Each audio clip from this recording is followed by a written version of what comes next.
Pada pagi hari tanggal 30 Juli 2011, sekitar jam 10 pagi, warga kompleks sebuah apartemen elit di Sydney, Australia, mendengar jeritan yang datang dari balkon lantai 15. Beberapa saksi terkejut dan kemudian bergegas ke dasar gedung, di mana mereka menemukan seorang wanita telah jatuh dan tewas. Dalam beberapa menit, tunangan korban berlari keluar gedung dalam keadaan syok dan terlihat mengalami kesedihan yang mendalam. Peristiwa ini mungkin tampak seperti kecelakaan yang mengerikan, tetapi sebuah catatan robek ditemukan di saku korban dengan tulisan, "Ada kamera CCTV di dalam dan di luar apartemen ini." Kejadian mengerikan ini langsung menarik perhatian publik dan media. Timbul pertanyaan, apa yang sebenarnya terjadi di dalam apartemen pada menit-menit sebelum tragedi fatal itu? Apakah ini kecelakaan atau tindakan yang disengaja? Peristiwa ini mengguncang dua negara, Australia tempat tragedi itu terjadi, dan Kanada yang merupakan tanah kelahiran korban. Kasus Lisa Harnum dan Simon Kidney menjadi salah satu kasus yang paling menjijikkan dan kontroversial dalam sejarah pengadilan pidana Australia. Bagaimana kisahnya? Sebelumnya silakan subscribe dulu channel ini serta nyalakan loncengnya untuk mengetahui kasus-kasus kriminal yang terjadi di berbagai negara. Lisa Cecilia Harnum lahir pada bulan Juni 1981 di pinggiran kota Toronto, Kanada, dan merupakan anak kedua dalam keluarganya. Dia dibesarkan bersama kakak laki-lakinya Jason oleh ibu tunggal mereka, Joanne. Jason dan Lisa hampir tidak ingat ayah mereka, karena dia telah pergi ketika mereka masih sangat kecil dan tidak lagi hadir dalam kehidupan mereka. Lisa tumbuh dewasa sebagai gadis yang aktif dan berorientasi pada tujuan sejak usia muda. Dia sangat menyukai olahraga. Dia menghadiri kelas karate bersama saudara laki-lakinya dan suka bermain sepak bola dan bola voli. Tetapi minat utamanya adalah balet.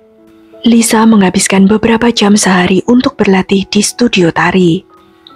Gadis itu secara alami berperawakan tinggi dan ramping, tetapi pelatihan balet profesional memerlukan diet ketat yang berdampak buruk pada kesehatannya.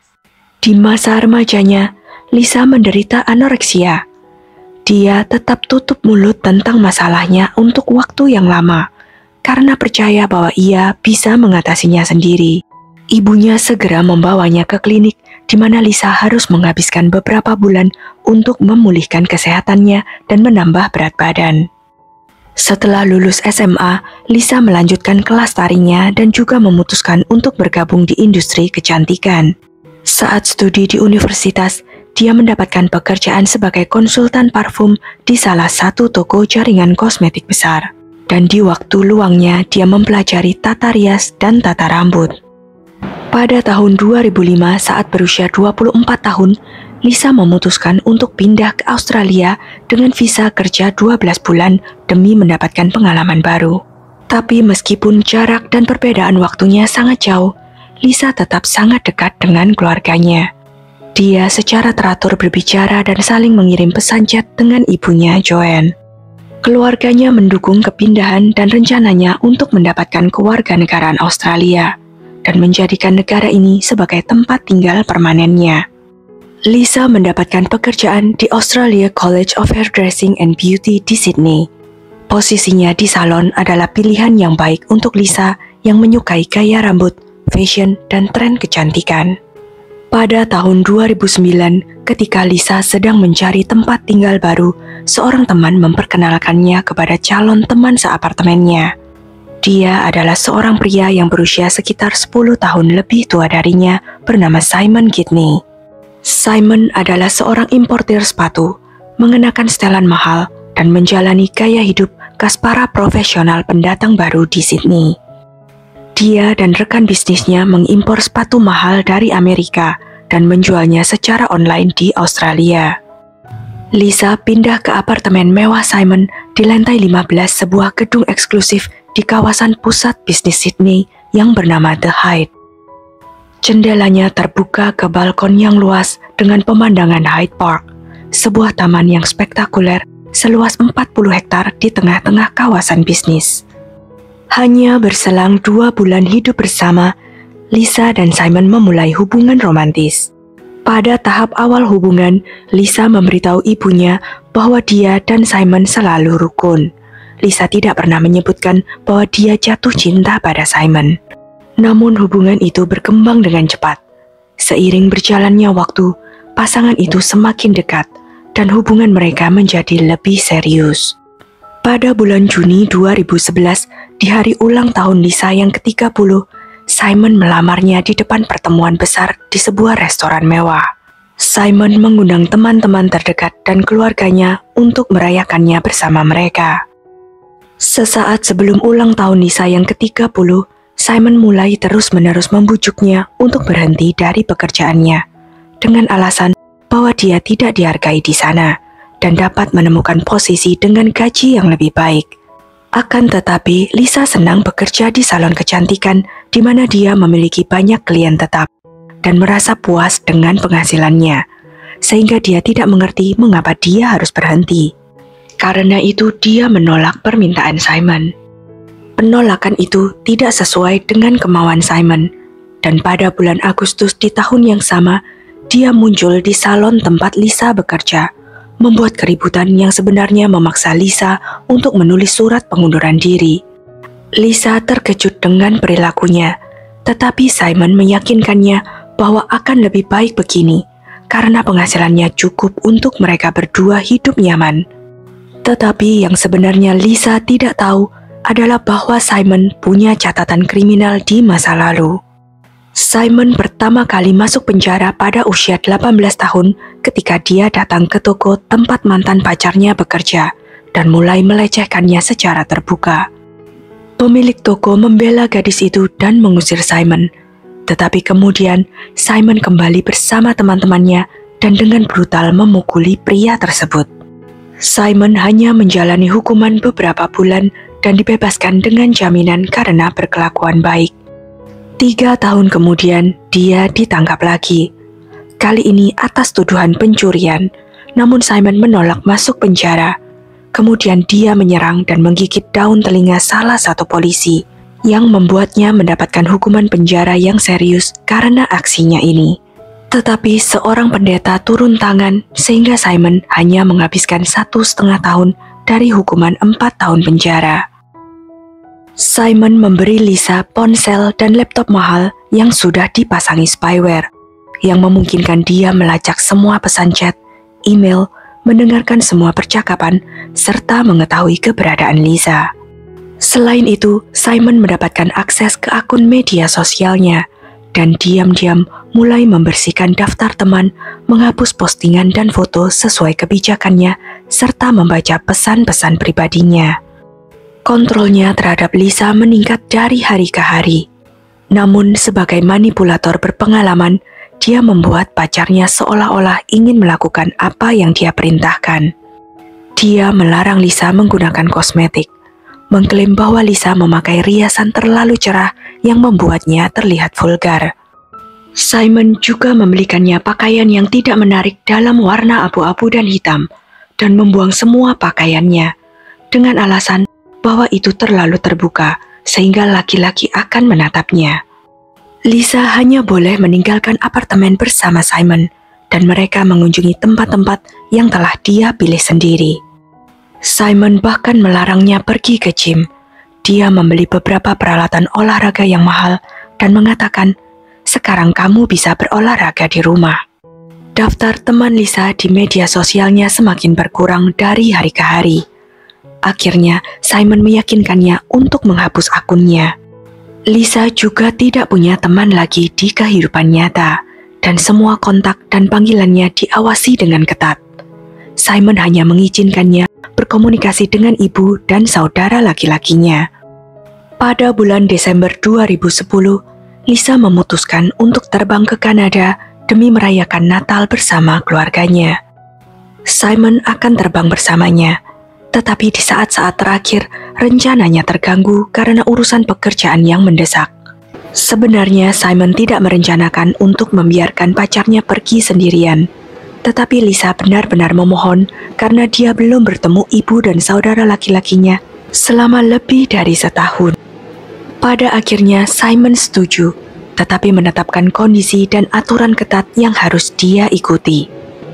Sesampainya di Kanada, Jason dan Joanne terkejut dengan perubahan yang terjadi pada Lisa selama setahun terakhir. Dia tidak cerah dan ceria seperti sebelumnya. Dia benar-benar menjadi bayangan dari dirinya yang dulu. Tidak ada sedikit pun riasan di wajahnya. Rambut mewahnya ditarik ke belakang dan dikuncir kuda. Pakaiannya longgar, tidak menarik, dan serba hitam. Tetapi bukan perubahan luar yang paling menakutkan. Lisa tersentak setiap kali ponselnya berdering dan langsung menjawabnya.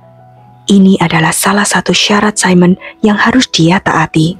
Kapan saja, tidak peduli apa yang dia lakukan saat itu. Lisa tinggal di rumah ibunya sepanjang waktu, menolak bertemu teman-temannya, dan hampir tidak pernah keluar.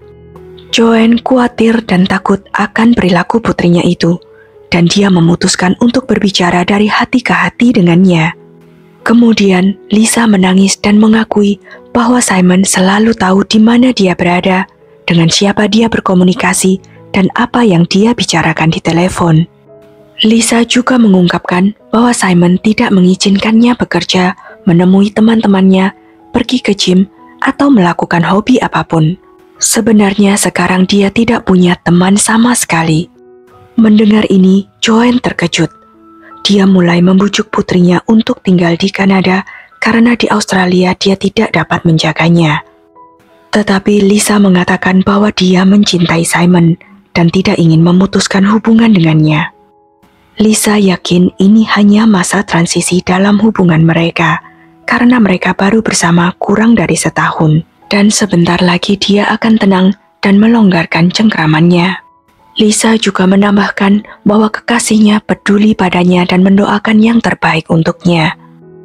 Meskipun ada permintaan dari keluarganya untuk tetap tinggal dan berupaya meyakinkan Lisa bahwa hubungannya tidak sehat, dia tetap memutuskan untuk kembali ke Australia dan bersama Simon. Dia meyakinkan ibunya bahwa tidak ada yang perlu dikhawatirkan.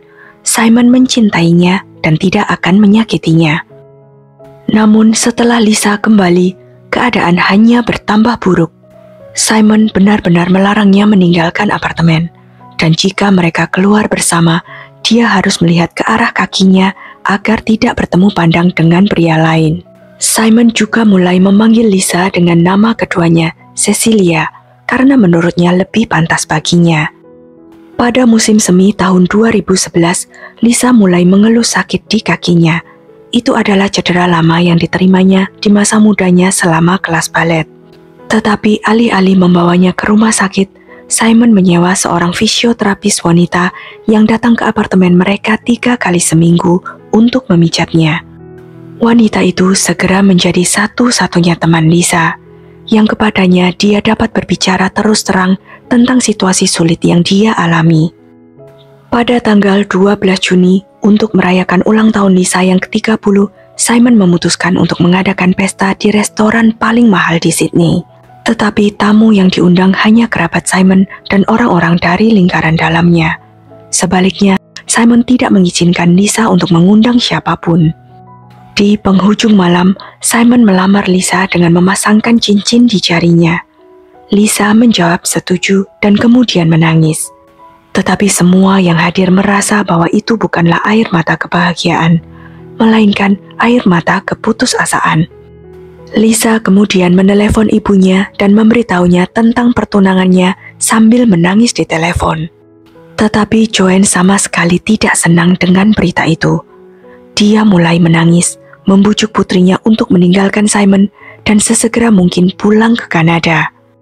Sebagai tanggapannya, Lisa hanya meminta ibunya untuk tidak memulai percakapan seperti itu di telepon.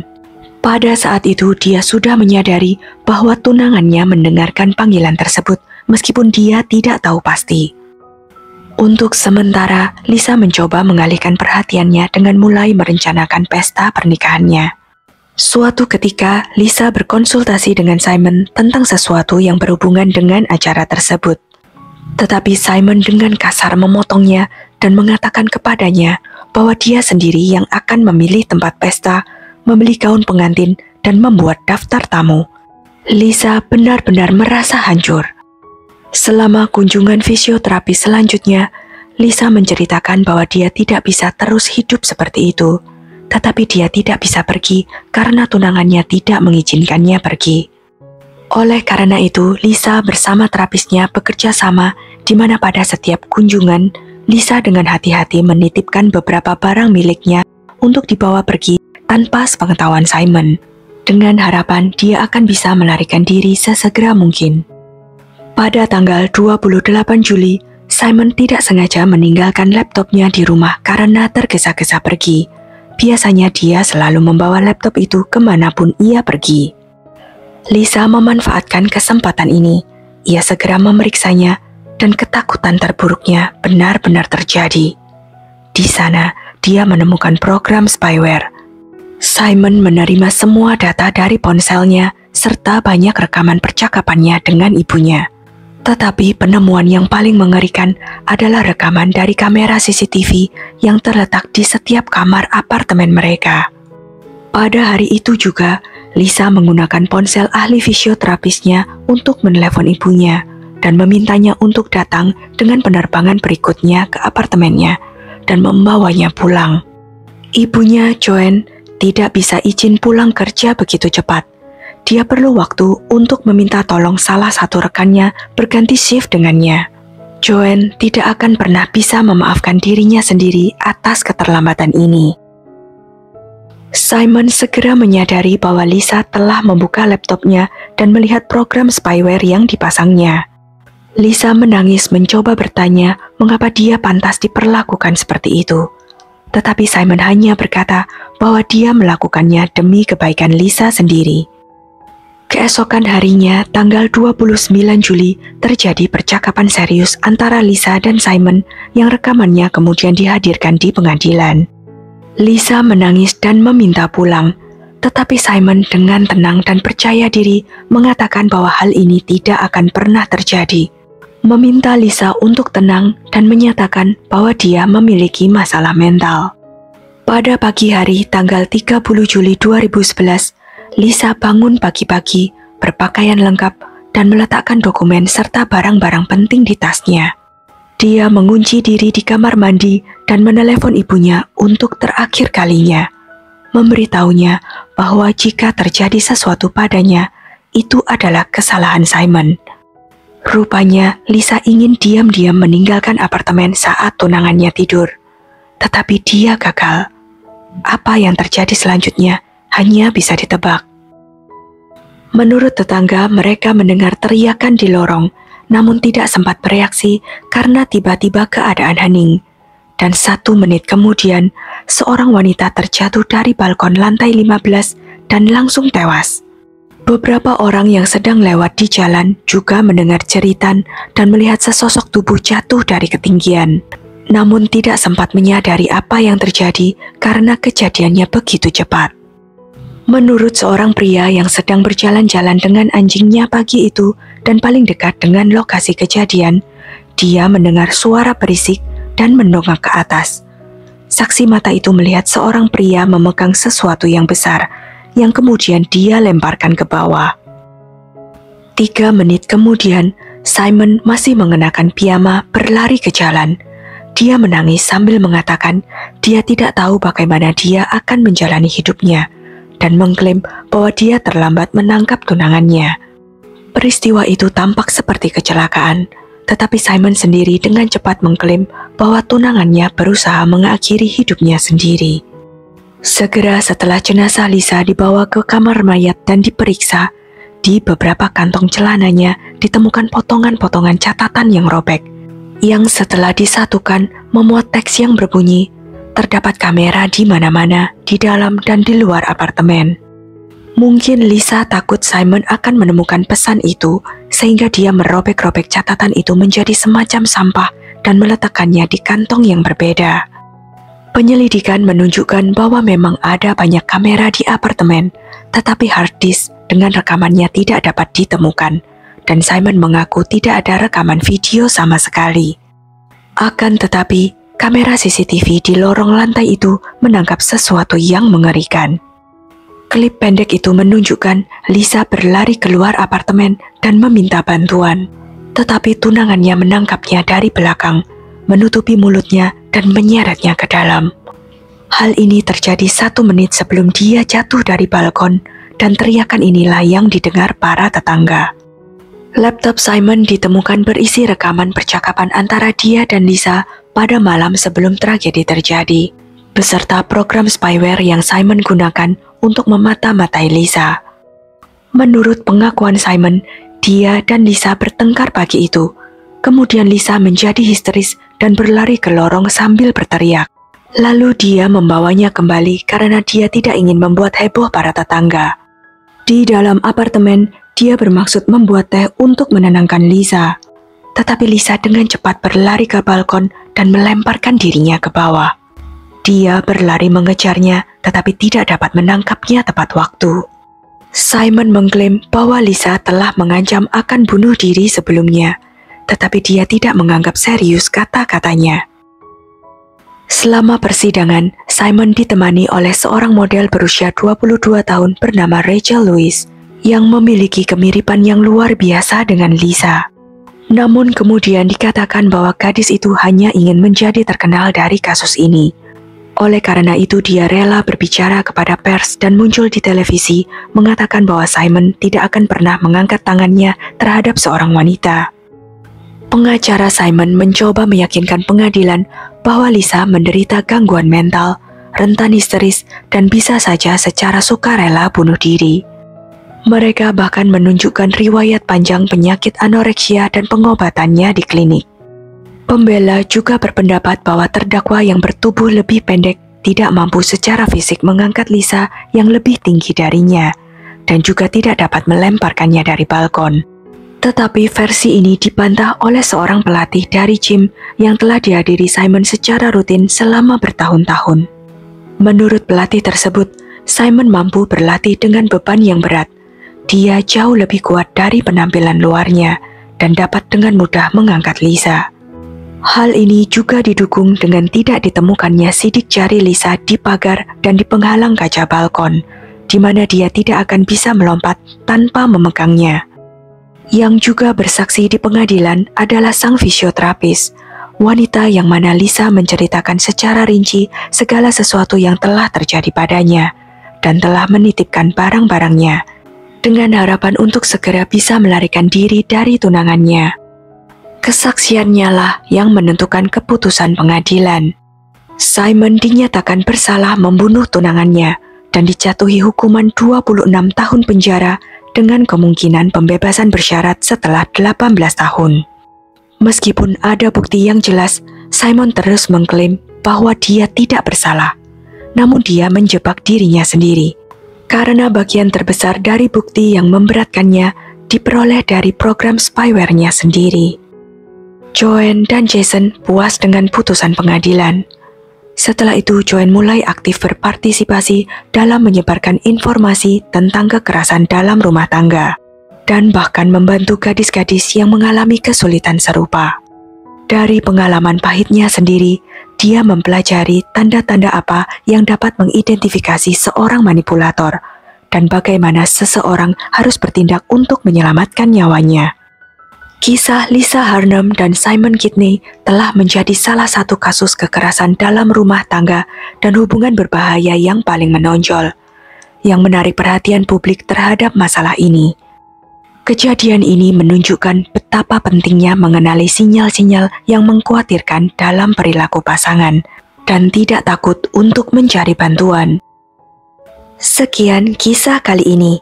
Jangan lupa untuk klik like, share, subscribe, dan komen ya pendapat kalian. Sampai jumpa lagi di video-video selanjutnya.